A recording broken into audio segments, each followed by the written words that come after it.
Sud Radio Berkov dans tous ses états. Le face-à-face. Et pour le face-à-face du jour, nous recevons aujourd'hui Christophe Busset. Bonjour. Brusset. Brusset. Oui. Ouais. Bonjour donc, Bonjour. Ingénieur agroalimentaire de formation. Oui. Vous avez été également dirigeant au sein de groupes internationaux de l'agroalimentaire et vous publiez aujourd'hui La Malbouffe contre-attaque. Comment les industriels continuent de vous faire avaler n'importe quoi aux éditions Flammarion. Bienvenue. Merci. Alors moi je dirais, Christophe Brusset, que ce qu'on vous a reproché est pour moi tout à fait un avantage. On vous a dit, mais comment vous avez travaillé vous-même pour la malbouffe et pour le junk food? Vous avez été effectivement dans des compagnies, sociétés agroalimentaires, et comment vous osez maintenant critiquer, vous cracher dans la soupe? Eh ben, je vais vous dire, je suis comme vous, quand la soupe est mauvaise, il ne faut pas hésiter à cracher dedans. Et vous le faites avec beaucoup de talent, je dois dire. Parce que vous racontez effectivement la malbouffe. Je rappelle que la malbouffe, quand même, une expression rendons à César ce qui était à Joël de Rolnay, qui avait écrit il y a, je crois, 30 ans. En 76. Oui, voilà, il y a La malbouffe, justement. La malbouffe, etc. Et effectivement, on se disait la malbouffe, maintenant, avec le bio, avec tout ça, c'est fini, ou en tout cas, c'est en régression. Et votre livre, très intéressant, très documenté, montre que c'est pas du tout le cas. Alors en fait, est-ce que ça continue comme avant, c'est-à-dire profit? Alors on a beaucoup plus, on en parle beaucoup plus. Faites attention, mangez avec modération. Vous savez les fruits, les légumes, les 5 fois par jour, etc. Mais au-delà de la doxa et au-delà du discours, et que quand même les choses se sont quand même améliorées, non ? On a quand même effectivement des améliorations, mais qui se font sous la pression. C'est-à-dire, par exemple, si on prend l'exemple des applications téléphone, type Yuka, on a beaucoup d'industriels qui changent leur formulation pour avoir une meilleure évaluation et donc pour être mieux perçus par les consommateurs. Donc effectivement, sous la pression des applications, des pouvoirs publics aussi, quelquefois, notamment avec l'application des taxes soda ou de certaines interdictions, on a des changements de formulation, des produits qui sont améliorés. Donc c'est effectivement le côté positif. Alors justement, mais en fait, dans votre livre, Mance, vous parlez justement de la santé, vous parlez de la pauvreté. Oui. C'est étonnant quand vous dites il y a beaucoup d'obèses parmi les gens pauvres, enfin les gens à très faibles revenus, etc. Vous parlez évidemment, on se rappelle de l'extraordinaire scandale du lasagne de cheval. On disait que c'était du bœuf et c'était du cheval, c'est vrai. Oui. Est-ce que et vous dites au fond, et on va essayer de parler non pas de tout ça. Il faut lire le livre. Hein, je vous le recommande, auditeur de Sud Radio, parce que il y a tout là-dedans, et puis vous savez, hein, vous êtes ce que vous mangez. Hein. You are what you eat, disent les Américains, et c'est vrai, vous êtes ce que vous mangez. Alors actuellement, du point de vue de la production, etc., parce que ce qui est quand même incroyable, c'est que le hamburger et tout ça, ça marche du tonnerre de Dieu. Les fast-food, oui, ça... le hamburger, les sodas, les frites, enfin tout ce qui est gras, salé, sucré, parce qu'on est programmé pour aimer ça. Hein, le sucre, c'est l'énergie de l'organisme, le gras, on en a besoin aussi. Donc, on adore ces aliments. Par chance, pour les industriels, c'est les ingrédients les moins chers. Donc c'est très profitable de faire des produits gras, salés, sucrés, on s'en prive pas. Et c'est vrai que malheureusement, au niveau santé, on n'a pas été habitué depuis des millénaires à recevoir autant de calories dans des aliments aussi concentrés au niveau énergie. Et si on doit étendre la malbouffe, c'est non seulement les aliments qui sont déséquilibrés, mais c'est aussi des aliments qui contiennent des substances qui ne devraient pas y être, hein, tout ce qui est des additifs, auxiliaires technologiques. Alors, on nous dit souvent que c'est des produits sans danger, évalués, etc. Et on sait que les produits évalués sans danger, comme on pourrait parler des vaccins aussi, sont en réalité souvent plus toxiques que ce qu'on pense. Par exemple, le dioxyde de titane, qui a été sans danger pendant des dizaines d'années, vient d'être interdit. Donc on sait aujourd'hui que... Alors il était dans quoi, le dioxyde de titane? C'était un colorant blanc. Donc dès que vous aviez un bonbon de couleur blanche, un bonbon à la menthe, un petit... Il était partout, dans les bonbons. Dans tous les bonbons, beaucoup dans les confiseries. D'accord. C'était le colorant blanc par excellence. Et même les peintures blanches, donc les peintures de mur, contiennent du dioxyde de titane. Et là, c'est interdit. C'est interdit parce que... Pourquoi? On a découvert quoi? Parce que ça contenait des nanoparticules, donc qui pouvaient passer les barrières physiologiques et polluer l'organisme. D'accord. Et ça, au fur et à mesure, c'est-à-dire qu'il y a encore beaucoup de choses comme ça, où il y a les additifs, etc. Bien sûr. Dont il faut, et vous le dites en fin de livre, comment Bien effectivement faire attention, et c'est de très bons conseils. Et le dernier dont on a parlé, ce qui a fait l'actualité il y a quelques mois, c'était les nitrates et nitrites dans les charcuteries. Il y a eu une grande bataille, et notamment des procès qui ont été engagés contre Yuka par des syndicats des charcutiers. Puisque l'OMS, le CIRC, donc le Centre international de recherche contre le cancer, a classé la viande transformée, donc transformée en salaison, pour résumer les charcuteries, comme cancérogènes certains. C'est-à-dire catégorie 1, comme cancérogènes certains, et les nitrates-nitrites comme cancérogènes probables. Donc ça a été reconnu par l'ANSES en France en juillet dernier. Et les autorités recommandent dorénavant de limiter la consommation de charcuterie et incitent les industriels à réduire la quantité de nitrite utilisée. Ce qui est parfaitement possible, puisque aujourd'hui, le jambon de Parme, par exemple, est fabriqué sans nitrite. Ah oui, donc c'est possible pour le reste. C'est possible, mais ça coûte beaucoup plus cher. Mais ça coûte beaucoup plus cher. Alors, à votre avis, alors justement, parce que vous en parlez aussi, vont-ils se conformer ou cherchent-ils à contourner les grands de l'agroalimentaire? Les grands de l'agroalimentaire, et surtout ceux qui font de la malbouffe, ceux qui en font le plus, ont intérêt au statu quo. Donc, leur politique, c'est... Officiellement, on protège le consommateur, on met tout en place pour améliorer nos produits, pour faire des aliments sûrs, sains, etc. Donc ça, c'est la façade. En réalité, on fait tout ce qu'on peut pour bloquer le Nutri-Score, les avancées, les réglementations, l'interdiction de la publicité pour les enfants. Enfin, tout ce qu'ils peuvent faire par les lobbies, en infiltrant tout ce qui est les commissions qui décident, les comités d'experts, etc. Tout est fait pour que rien ne change. C'est ça, oui. Alors, justement... Vous en parlez dans votre livre, vous parlez d'ailleurs d'un peu de toutes les dimensions. Le poids du lobbying, le poids des lobbying et le poids des groupes de pression. Il est énorme. Il est énorme. Et quand j'ai écrit ce livre, en fait, ça faisait écho à mon premier livre en 2015. J'avais fait un livre en 2015, pas pour cracher dans la soupe, mais pour dire, voilà, il y a des problèmes dans l'alimentaire. Que ceux qui Vous êtes fous d'avaler ça. Exact. Vous avez fait beaucoup de ça avait fait un tsunami dans le domaine agroalimentaire. C'était allé au-delà de ce que... Vous avez été insulté par vos anciens collègues. Enfin, insulté. En tout cas, j'ai perdu beaucoup d'anciens collègues. J'ai même eu des communiqués incendiaires et très insultants de l'ANIA, par exemple, le syndicat des industriels, qui m'avait qualifié de fraudeur un jour, fraudeur toujours. Donc vous voyez un petit peu, en omettant que quand même, si j'avais participé à des fraudes, c'était contraint et forcé par mes employeurs. Mais ça, bien sûr, on n'en parle pas. Alors pour revenir, au lobbying. En fait, oui, le lobbying est partout. Très bien organisé, très puissant, avec beaucoup de moyens, puisqu'on sait qu'à Bruxelles, on a quasiment 40 000 lobbyistes. Il y a plus de lobbyistes à Bruxelles que de fonctionnaires européens. C'est là que tout se passe aujourd'hui. C'est vrai. Et pour tous les domaines. Exactement. Que ce soit la santé, etc. Et le lobby, ça veut dire infiltrer les comités de décision, influencer les politiques, mais pas seulement. Ça veut dire aussi influencer et faire progresser des scientifiques dans les universités, payer des études. Oui, payer des études aux scientifiques. Bien sûr, parce que les scientifiques, pour réaliser une étude, il lui faut des moyens. C'est normal. Donc voilà, donc nous, industriels, on est très contents de financer ces études. Bien sûr. Donc, et après, ils vont quand même renvoyer renvoyer l'ascenseur. Mais c'est exactement exactement le but. C'est entre nous, on en discute. Enfin, quand j'étais dans l'industrie, on en parlait. On dit voilà, on va financer tel professeur sur telle étude parce qu'on sait qu'il risque d'être promu à tel comité de décision européen sur les produits vétérinaires, par exemple. Donc, il va venir en parler à la télévision en disant que c'est très bien. Enfin, oui, à la télévision ou même dans les comités officiels. Quand il faudra évaluer des additifs, par exemple, quelqu'un qui va devoir évaluer nos additifs, si on lui a financé un colloque ou autre, ou une étude, il sera plus enclin à nous soutenir. On va en parler tout de suite avec les auditeurs et avec vous, Christophe Brusset, après ceci. Oui, et on attend vos réactions, vos témoignages sur tous les sujets qu'on a traités aujourd'hui, notamment la révélation de Pfizer hier au Parlement européen. Ils n'auraient pas testé l'efficacité de leur vaccin contre la transmission avant leur mise en marché. Également SOS Éducation, association défense des enfants, qui se dit victime d'une tentative de mise à mort par le gouvernement. Et bien sûr, notre invité, Christophe Brusset, et son livre sur la malbouffe, Contre-attaque. À tout de suite, 0826 300 300. Sud Radio Berkov dans tous ses états. Appelez maintenant pour réagir 0826 300 300.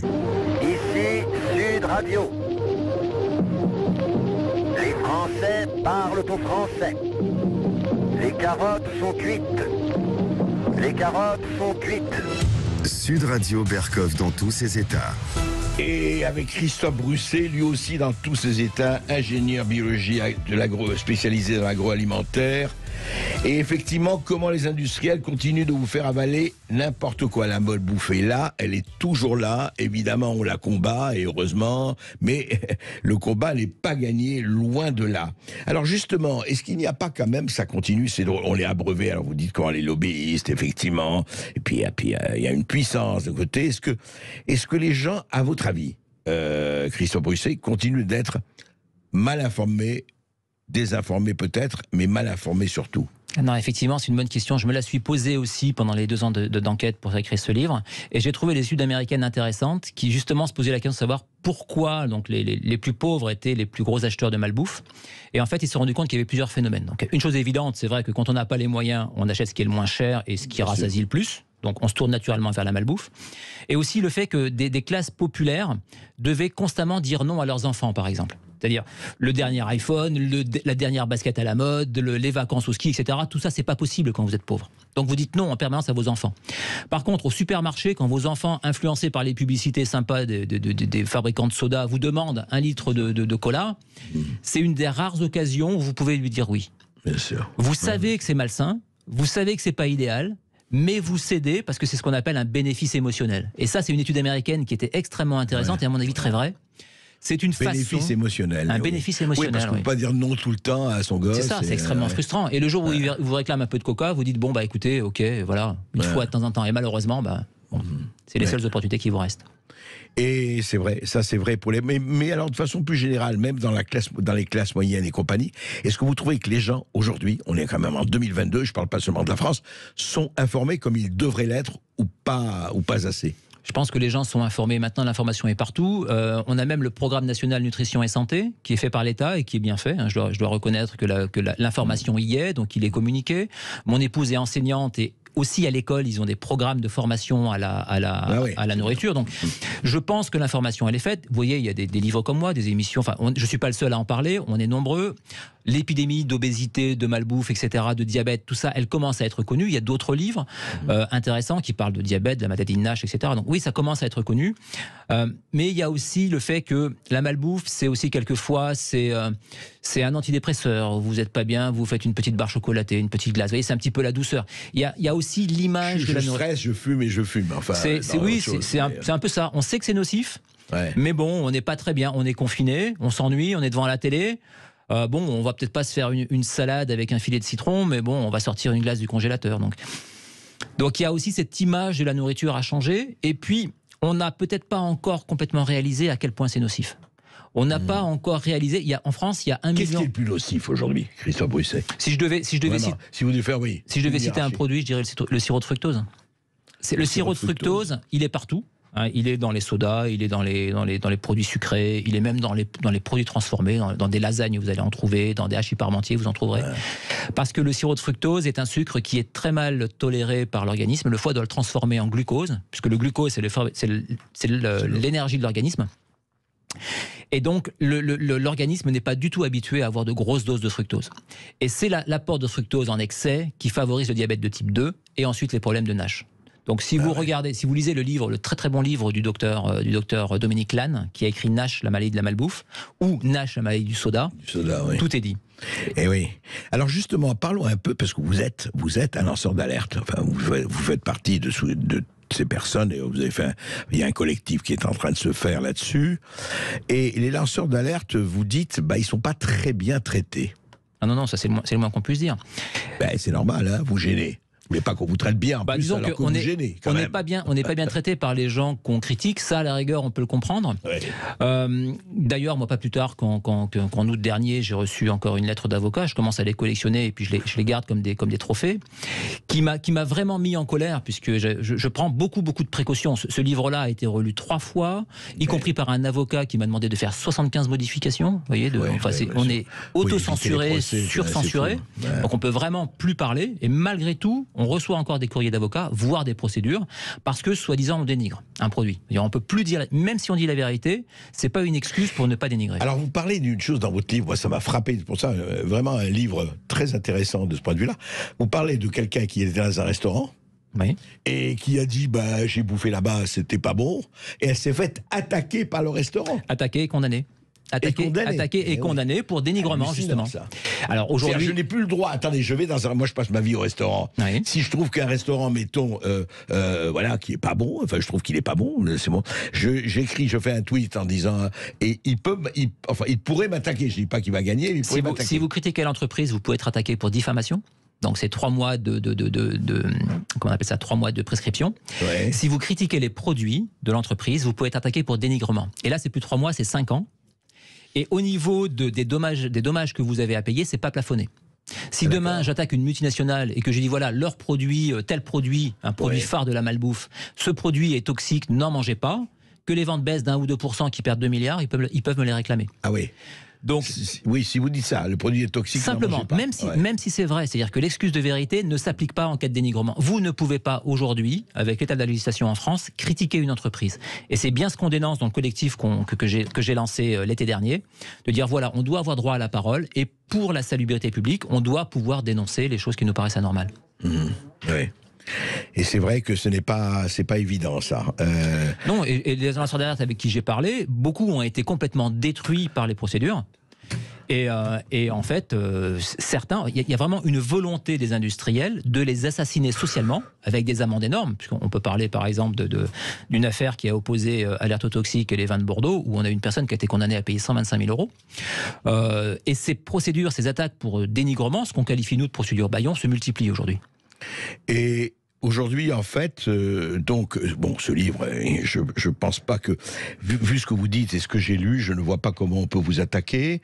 Le vrai problème aujourd'hui, c'est de savoir vraiment si cette malbouffe va continuer. Cette malbouffe va continuer à prospérer parce qu'elle prospère, même si, comme vous dites, effectivement, les gens sont au courant, elle prospère. On va peut-être recevoir, ce serait pas mal de recevoir quelques auditeurs, pas encore. Il faudrait vraiment les avoir un tout petit peu plus tôt, franchement, même si, en tout cas, les appeler, qu'ils soient là, je ne sais pas. Sinon, c'est pas la peine d'en prendre comme ça. Alors, passons à la pub, et puis on reprend après. Suite avec Christophe Brusset, ingénieur agroalimentaire de formation, ancien dirigeant au sein de groupes internationaux de l'agroalimentaire et auteur de la malbouffe contre-attaque, comment les industriels continuent de vous faire avaler n'importe quoi. Et on attend bien entendu vos témoignages et réactions 0826 300 300. À tout de suite.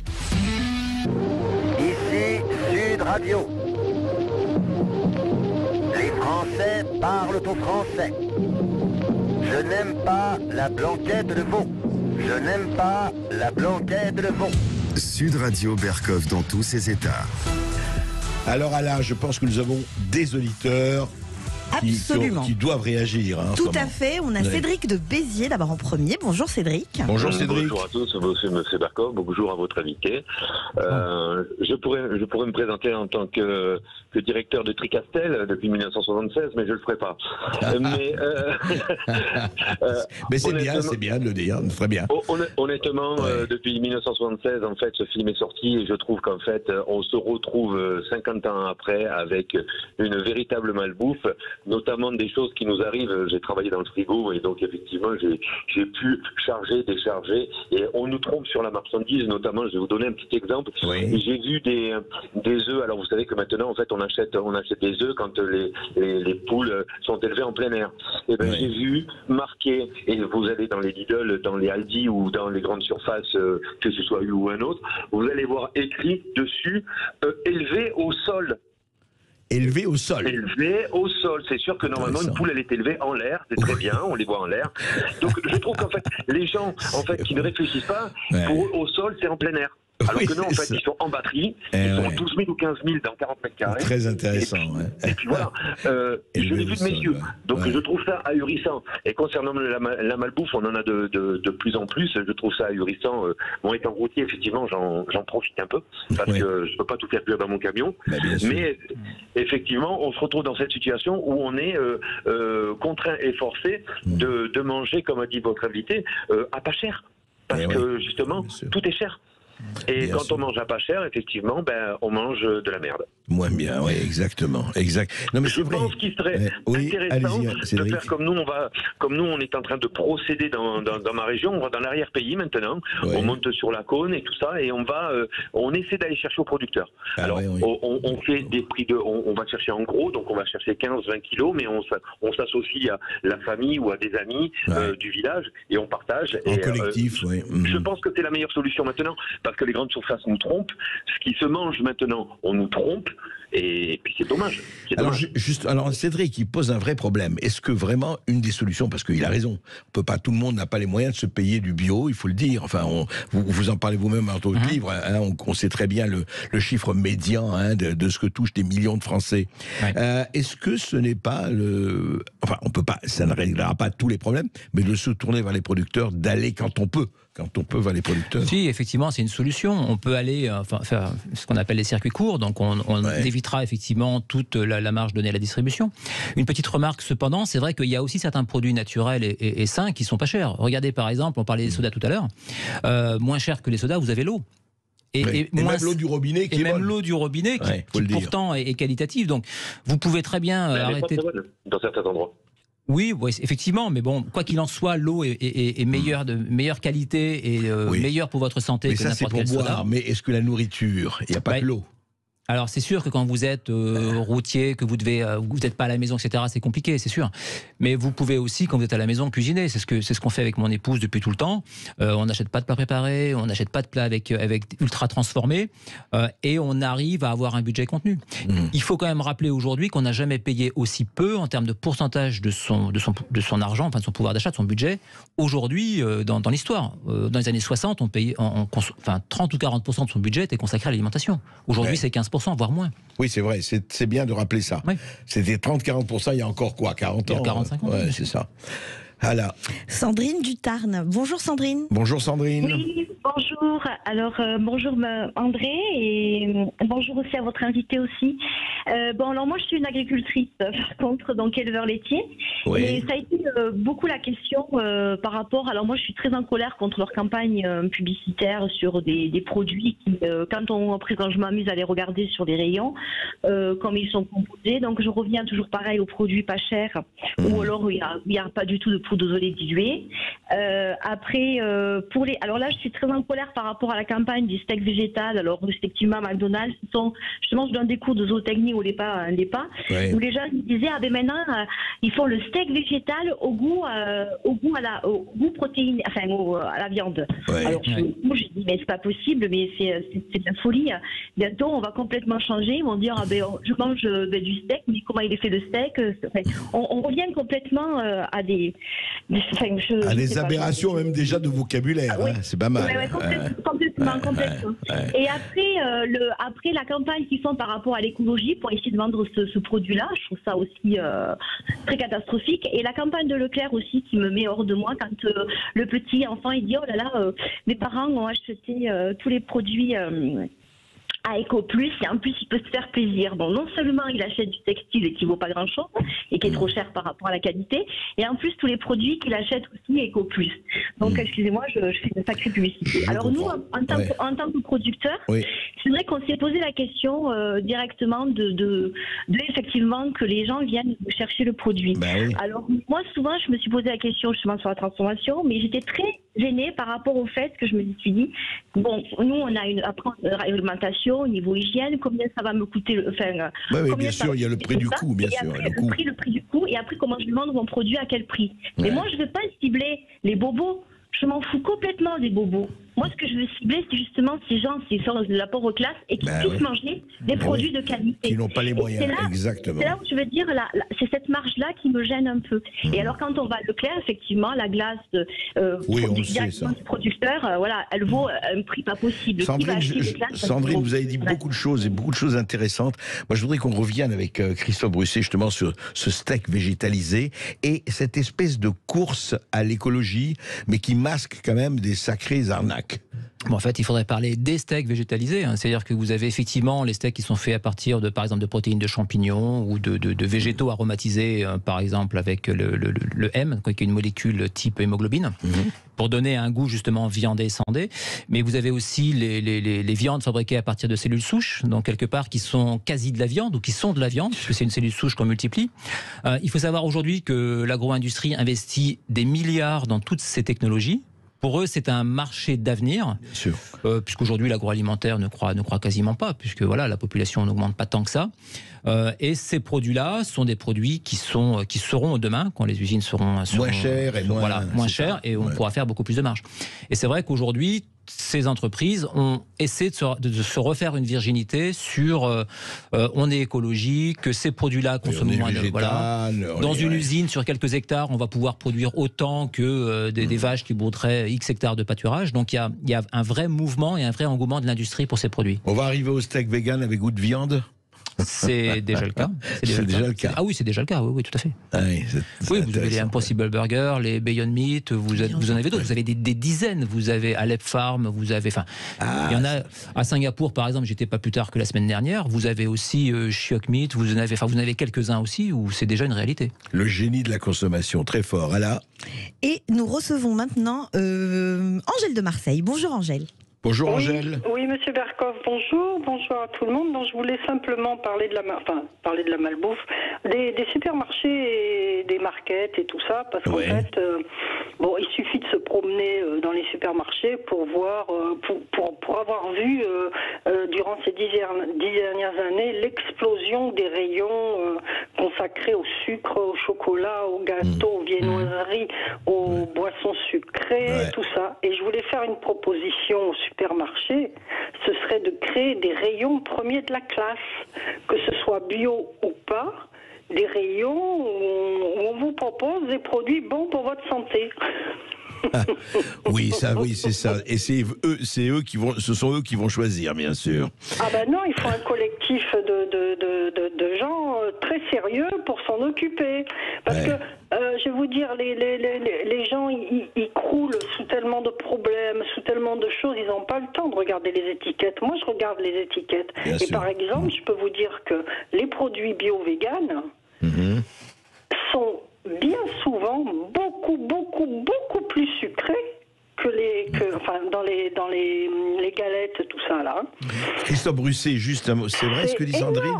Ah oui, c'est vrai. C'est terrible. C'est pas parce qu'un produit sera bio qu'il sera pas ultra transformé et qu'il n'aura pas une recette trop sucrée ou trop grasse. Du sucre même bio, ça reste du sucre. De l'huile même bio, ça reste de l'huile. Et en fait, est-ce que ce n'est pas justement ce que disait Sandrine, et c'est vrai que ça vaut le coup de regarder les étiquettes, encore faut-il avoir, comme vous dites, le temps, parce que tout le monde n'a pas le temps. Est-ce qu'il n'y a pas quand même cette gigantesque alibi, alors à l'insu de son pain gré, que l'écologie, qui est une bonne chose, a lancé pour masquer, pour dire on va utiliser l'écologie pour faire passer nos produits, et allez, qu'importe le flacon pourvu qu'on ait l'ivresse. Mais effectivement, quand vous avez un label bio ou n'importe quel label, c'est censé être un signe de qualité supérieure et ça vous permet de vendre des produits plus chers, donc de faire plus de marge. Donc c'est sûr que les supermarchés en ont abusé à tel point aujourd'hui qu'il y a une vraie défiance par rapport au bio et une baisse des ventes. Ah, il y a une baisse des ventes par rapport au bio. Au niveau du bio, oui, ça a commencé il y a quelques mois déjà, mais et puis c'est vrai qu'aujourd'hui, avec le pouvoir d'achat, l'inquiétude, la hausse du coût de l'énergie, a priori, ça devrait continuer. Ala. Tout de suite, Michel de Béziers. Bonjour Michel. Bonjour Michel. Oui, bonjour. Déjà, je voulais remercier Monsieur Christophe Brusset pour son premier livre que j'ai lu et relu plusieurs fois, que j'ai même offert à des amis. Et dans ce livre, il dénonce pas mal les produits chinois.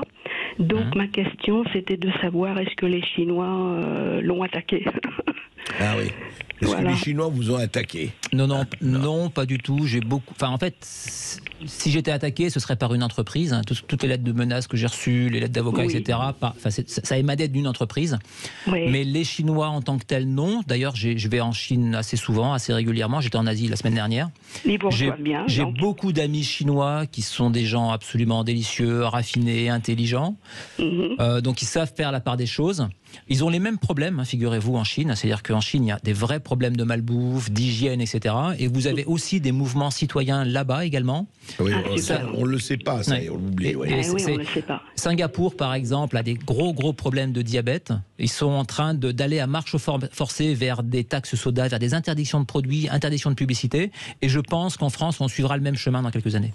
Alors, vous êtes vous, Christophe Bruisset ? Oui, Michel, vous aviez peut-être quelque chose à ajouter ? Non, c'est tout. Je voulais le remercier de son deuxième livre que je vais sûrement bientôt acheter. Ah oui, et voilà, mais sur ses conseils, des fois, on le suit un peu. Puis après, moi, les produits chinois, j'aime bien quand même. Donc, je peux pas tout lâcher, quoi. Ah, mais pas question. Non, mais tout n'est pas forcément mauvais en Chine. Mais c'est vrai qu'en Chine, on trouve souvent des premiers prix. Et puis, les Chinois sont des commerçants très intelligents.